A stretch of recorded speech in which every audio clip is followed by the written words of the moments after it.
Hello everyone, and this is BioPhoenix here, and today we're going to be doing the video game pickups from the month of April of 2017. Now, I'm actually filming this one a lot earlier than I normally would for these, mainly because I'm actually going to be moving on May 2nd, so yeah, so a lot of things here are kind of messy, and a lot of things are packed up, and I also haven't gotten a lot of time to play like a bunch of shit. I've also been playing like 2 games, and like that's it, and I'll talk about those in a bit there, but of course, before we get into that, I do have one shout-out to make this month. So the channel that I'm going to be giving a shout-out this month is a channel called Jam Gamecast, where it's basically a podcast channel where they talk about various topics of like video games and RPGs, which, you know, is totally my thing, and a bunch of other kind of stuff like that. Some really interesting topics for sure, and it's actually run by 2 guys. They're actually brothers of each other, which is always interesting when you have like a gaming topic or a video or any type of thing like that where it's family related, because usually it's makes for some pretty interesting conversations and such. So that's the one channel that I'll recommend for today, and it's a podcast channel, so if you really do want to have like a new podcast to listen to, then I can recommend checking it out. Alright, so with that being said, now let's start talking about the games. And the first set of games we have here are some PS4 games, and this PS4 game that I have in my hand right here is the one that I've been playing the everlasting shit out of, and it should be pretty obvious if you know what games came out this month, and if you know what type of games I like. This happens to be Persona 5, which is a game that we've all been anticipating for, at least a lot of people. At least the RPG fans anyways, but yes, oh man, like, this game is really fucking good. Like, goddamn, like, there's just so much things I could talk about with this game, because I've actually put in, like, about, 80 hours into it, and I'm pretty close from finishing it. At least I think I'm pretty close from finishing it. I just got done, this, one really long-ass dungeon, but anyways, though, yeah, this game is just really fucking good. I really like the newer stuff they added in with the battle system, and of course, the biggest improvement is the level design is really fucking cool. Like, not only do they have, a lot of really cool, dungeon designs, but also, there's just, a lot of, really interesting, ways how you gotta, maneuver around and such, and I don't know, they just did a really good job with that, and I really liked it, and the story's really good, of course, and also the one thing I will say that is also a big improvement over 4, at least, is that getting into, the starting point of this game doesn't take, fucking forever, like 4's did, so, you know, that's always good, because that was something as much as I like 4, that's one thing I did kind of wish that they didn't do with this one, was that, you know, make it takes 10 hours to get to the first dungeon, or this one it only took me maybe about 3 or 2, I think. I can't remember exactly because it's been a while, but either way though, this game is just really fucking good if you haven't played it yet, and if you're a fan of the series, then, you know, go get it. And the next one we got here is Assault Suit Lanos. In fact, I actually just got this game today, so I haven't even opened it yet, but I am going to be playing this whenever I get to the newer place, and this game looks pretty fucking awesome from what I've seen of gameplay footage. It's basically a part of a series called, you know, Assault Suit Lanos, but over here in North America they had different names. Like, there was one on the Genesis called Target Earth, and then there was one on Super Nintendo called Cybernator, and I have played both of those ones before, and, you know, they're pretty fucking great, so I'm pretty sure just from what I've played of those, this one will be just as good, maybe even be better, because just from what I've seen of it, it visually looks really good, the music is pretty fucking awesome, and this has a lot of action-packed shoot-'em-up stuff. So the last PS4 game that we got here is one that actually just released yesterday, and that happens to be The Silver Case. Now, in case you don't know anything about this game, it's actually a Suda51 game, so with that said, you know that this game's gonna be some batshit crazy-ass story involved, or something really intriguingly weird like that, which, you know, I'm always a big fan of, so anyways, the type of game that it is that it's a visual novel / detective game, and from what I remember looking up of this game, some parts of it kind of reminded me of Snatcher in some way, so with that said, that you know that this is going to be a pretty fucking cool game if it reminds me of Snatcher. So yeah, with that said though, I haven't opened it yet because, you know, I'm going to wait until I get to the newer place to play it, but when I do, I'm definitely going to be in for a treat because this game definitely looks really fucking cool. Also, it was originally a PS1 game, but it was only released in Japan, and now they finally brought it over here, which is always fucking great, because Man, I really wish they did that with the game Police Knots, I think it was. Like, that game looks really fucking cool too, but they never released it over here, goddammit. Alright, so the next thing we got here is the other game I've been playing the everlasting shit out of, and it's on the Vita, although you can also get it on PS4 and Steam, but I got it on the Vita because I love that handheld, and that happens to be the Nonary Games, which is a combo pack of the Zero Escape series, which comes with 999, and VLR, which is Virtue's Last Reward. So basically this is a point-and-click style visual novel, very similar to games like Myst or Siberia or any of the, the early Sierra games. It's a lot like those, so if you really like those, you'll definitely really like this game because goddamn, the story in this game is pretty mind-blowing and I freaking loved it.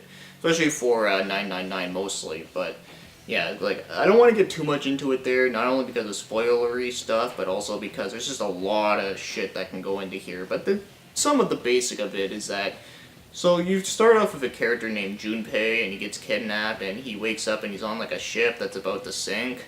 And then after you get out of the first room, you meet up with like 8 other people. So there's 9 people, and there's like 9 different doors that have different numbers, and they all have like numbers on their wrists, and they gotta do some like complicated math to figure out who can go through which door. Honestly, I think I learned more math from this game than I ever did in high school. I'm not even kidding. So yeah, there's just like a lot of really cool shit in this game, and I really love the story a whole bunch. Alright, so the next games we got here are some PS1 games, and this one right here is a shoot 'em up called Ray Crisis, which is actually a Taito shooter. So, if there's a shoot 'em up from Taito, then you know that this game's gonna be some good quality stuff, because, they made G Darius, which is fucking awesome. But, yeah, this is actually published by Working Design, which is also pretty cool, because, you get the shiny-ass cover and stuff, which is nice. But, yeah, this is actually a pretty awesome shoot 'em up from what I've played. I only played it for, like, 20 minutes since I've had it, and, yeah, it's actually pretty awesome. Like, it's very bright and colorful. The graphics still look really, really good for PS1 standards. And, really good music, and, I just really can't make much complaints about it at all. So, yeah, this is actually a really awesome one if you really do like shoot 'em ups. Alright, so the next PS1 game that we got here is a survival horror, and that happens to be Delarians. At least I think it's how it's pronounced, Delarians. I'm not entirely sure. But one thing I will say that's funny is that the guy on the cover looks a lot like Yuri from Shadow Hearts, which is always amusing to me. But anyways, I've only played this game for like very little of it since I've had it, and from what I've played, it seems like a really interesting survival horror where basically there's like little creatures that were created and they fucked up the entire world, and like the only person that can has the cure to save everyone is this guy that has psychic powers. And yeah, that's really all I know about the game so far. I didn't really put much time into it there, but, it's typical survival horror stuff, very atmospheric music, some nice pre-rendered backgrounds, and, the tank controls, which I know not everyone's a fan of, but, I don't mind them for certain games like this. And, yeah, this is going to be one of those games I'm going to have to do a review on this year for October, so look out for that if this is something that seems interesting to you, because so far from what I played of it, it seems like a pretty good. Alright, so the last 2 games we got here are on the PS2, and this one right here is actually pretty big in size, and also oddly enough, it's also a part of the SMT games, and that happens to be Shin Megami Tensei Devil Summoner 2, Raidu Kuzunoha versus King Abaddon. Yeah, try saying that 5 times fast. So, yeah, anyways, this is actually a pretty awesome series from Shin Megami Tensei, where it's more of an action RPG, and also mixed with a detective game, which is awesome, because it's pretty badass stuff. And you also get, a really cool-looking plushie of Jack Frost dressed up as Raidu, which is awesome, too. So, I haven't played this exact one just yet, but I have played a good portion of the first one. I actually have it digitally on my PS3, and from what I played of that game, it's pretty fucking sweet stuff, where, like I said, it's an action RPG where you use, a gun and a sword, kind of like Devil May Cry, and you can also, command demons, you can capture them, just typical S&T stuff, and has a really cool, 1930s Japan setting, which is really interesting and really cool looking, really badass music as to be expected, and, I would actually recommend playing the Devil Summoner series if you're, not a fan of turn-based, but you really do like action RPGs. I would recommend it for that, because that's the one thing I like about SMT a lot, is that they got a lot of different variety within their different series and such, and this one is pretty damn cool. So, Yeah, definitely some really sweet stuff for an SMT game. It might even be one of my favorites, considering that I actually made the costume of Radu himself, which, was pretty fucking cool. So now, as for the last game here, which is also on PS2, and this one has been a long time coming for me, because the last time I've seen this game around was all the way back in 2006 at EB Games, back when they still sold PS2 games. Yeah, it's that fucking crazy. So this game is also a horror game, and that happens to be Hunting Grounds, or Haunting Grounds. Yeah, not Hunting Grounds, Haunting Grounds, yeah. So, I've only played very little of this game, just like I said about Delarians, is that I've only played the beginning part just to get used to it, and also I'm probably going to do a review on it in October, so, that's going to be pretty awesome. But just from the very little I have played of this one, is that it seems really fucking good.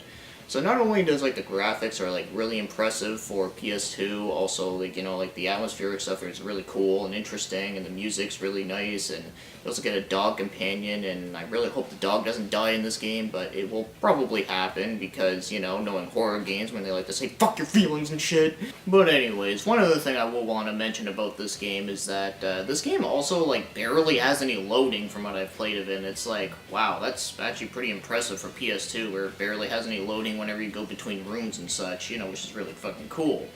But, yeah, one other thing I will have to say is that, why haven't they remade this on PSN yet, or any other shape or form? I mean, come on, Capcom is still around, but, of course, they like to think, whenever a game doesn't sell as well as they would think, they have to think it sucks and nobody cares about it, which is a shame, but I don't know, maybe they might get their heads out of their asses and they might actually port this game on the PS4, or maybe some of their other PS2 games that also kind of got lost in the dust, and many other games. But anyways though, with that said though, Halloween will have to start early this year. So that's everything that I got in the month of April of 2017, and of course, next time I see you in the next pickup video, it will be in an entirely newer location, and hopefully I'll have things set up by then, which is going to be a lot of fun. I can't wait to actually redecorate the room and all that kind of stuff. But anyways, though, I do have one video that's on that's on the backlog. That's a review that I'll probably won't upload until I get to the newer place. And but once I get to the newer place, I'll start doing streams again, because fuck, I miss doing the streams, and I really got to finish up the Shadow Heart stream because I only got one part left to do. But anyways, that's just a little bit of update stuff that I just want to say at the end of here. So with that being said, thank you for watching and commenting. Have yourselves a great day, and hopefully you got some games to recommendations.